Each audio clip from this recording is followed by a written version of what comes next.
insoupçonnés. Les débats et les réactions que suscitent à divers niveaux le lancement du rapport mondial de développement humain appellent, me semble-t-il, une clarification et une précision importante. L'indice utilisé pour élaborer le rapport sur le développement humain, il faut le reconnaître, ne permet pas de mesurer de manière globale, complète et qualitative le niveau de développement humain dans un pays donné. Il ne s'agit pas d'un instrument qualitatif du développement humain dans le sens général, d'autant plus qu'il ne reflète pas la situation globale au moment de la production du rapport, surtout dans les cas où les statistiques disponibles ne sont pas tout à fait à jour. L'idéage indicateur de développement humain a été développé il y a 20 ans pour donner une dimension additionnelle à un indicateur lui-même composite qui est le PIB par tête.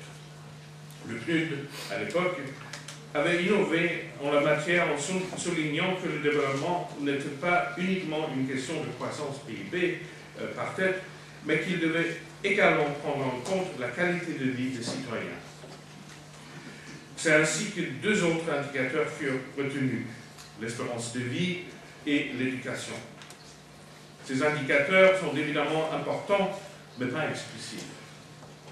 D'autres dimensions du développement ont depuis été développées, telles que la participation, l'égalité entre hommes et femmes, les libertés publiques, etc.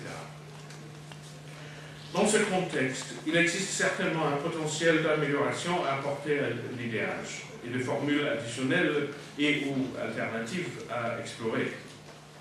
Et c'est dans cette perspective qu'inscrit notre rencontre consacrée à une réflexion et un débat sur le développement humain au Maroc et aux indicateurs qui rendent compte sous le double angle de la fiabilité et l'objectif de chiffres et de la perception de citoyens.